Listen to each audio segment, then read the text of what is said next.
Hey everyone, my name is Maira Khan, And I'm Fiza Mustafa. and today we're taking an interview from Miss Hiba Hashmi, who is currently living in Australia, and she is a first year university student studying law and politics double degree. I would appreciate if she would introduce herself before we officially begin the interview. Hi everyone, I'm Hiba. I live in Australia right now. I moved from Pakistan in 2008 when I was just 6 years old. And in the future, I hope to pursue human rights law because that's what I'm really passionate about.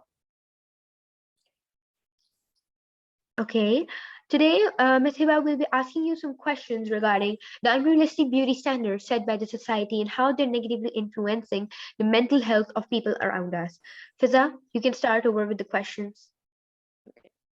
My first question is, in your perspective, what is mental health? In my perspective, I think mental health concerns everything that is internal, so all our emotions.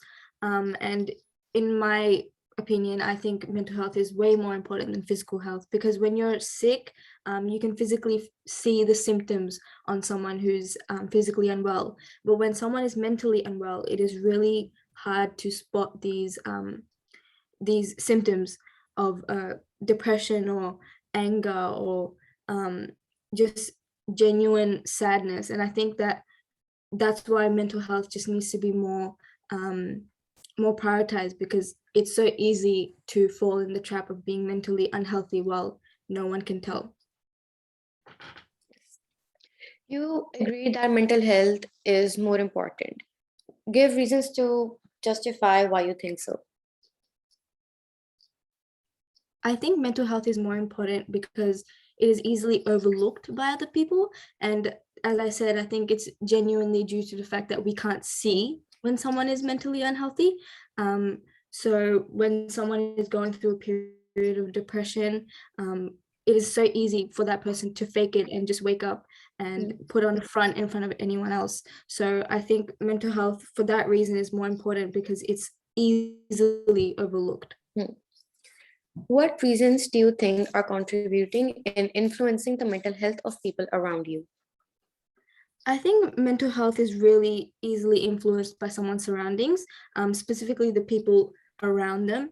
I think your friend group and your family structure really can take a toll on your mental well-being, for the good or the bad. And I think from a young age, a good, strong family structure and a solid group of friends is really important to have for that sense of belonging. What does beauty mean to you? And can you name some people in the public sphere that you think are beautiful? I personally don't believe beauty just refers to people who fit in Eurocentric beauty standards. I think beauty is more related to how empathetic someone is or how they're contributing to society and how approachable someone is. I don't want to perpetuate beauty standards by answering this question, but people who have done positive for society, such as freedom fighters or other people in power in leadership, such as Lady Diana, for example, people who have used their privilege to do good in the society. I think that is what makes someone really beautiful. My last question is, do you think beauty is subjective? If so, how? I think beauty is definitely subjective. I think we all find different things beautiful or attractive. But like I said, I don't think beauty is just to do with someone's looks or someone's face.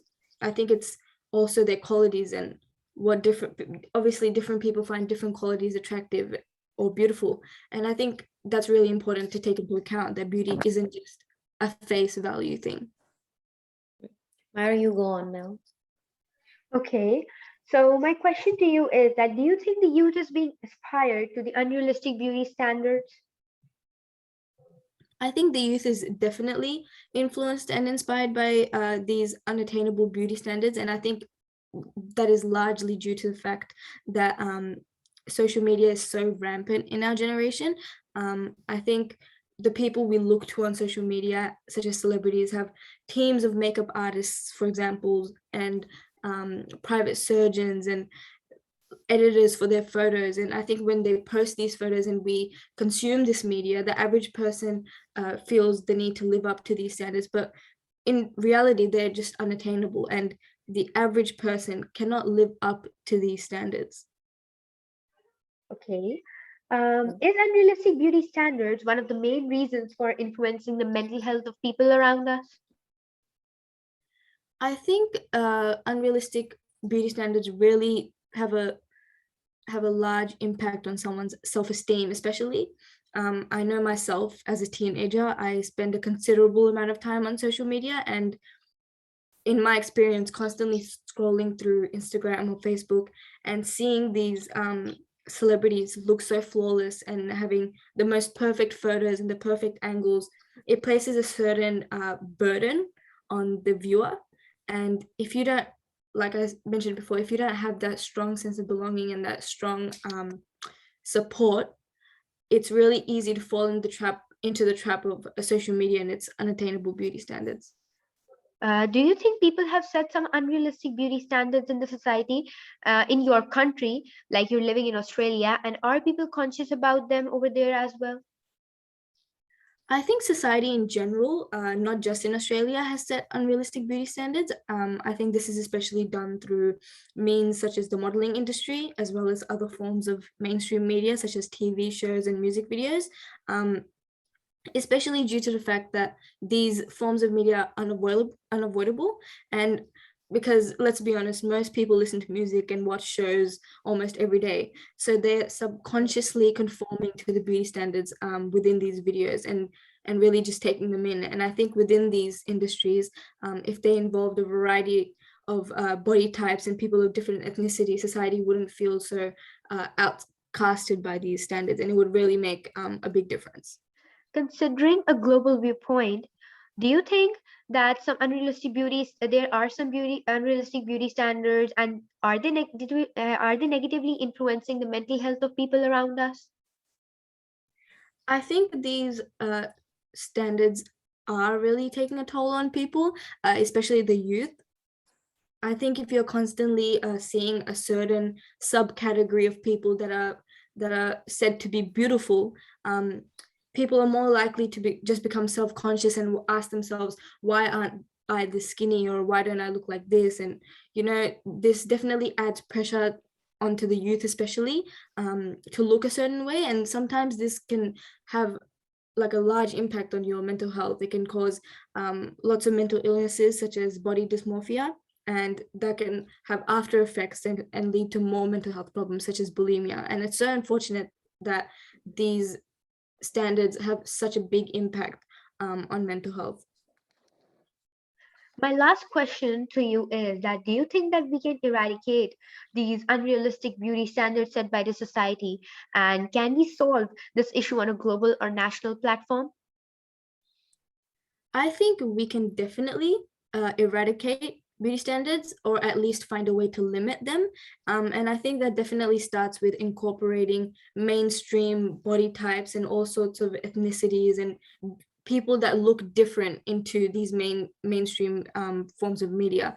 And like I said before, that includes stuff like Netflix and movies and music videos and the general social media platforms like Instagram and Facebook. And I think that once we incorporate those, we can move to applying pressure onto high-end brands to be more inclusive, because these brands only get business through their customers. So I think consumers have a really big upper hand in changing these beauty standards through boycotting and purchasing power, and that can eventually, on a smaller scale, lead to different beauty standards emerging. And I think slowly, with time, on a national level, that can change. And then on a global level, hopefully we can eradicate these unattainable beauty standards. Thank you so much for your perception and your time, Miss Hiba. We're truly grateful to you. You're welcome, anytime. Thank you.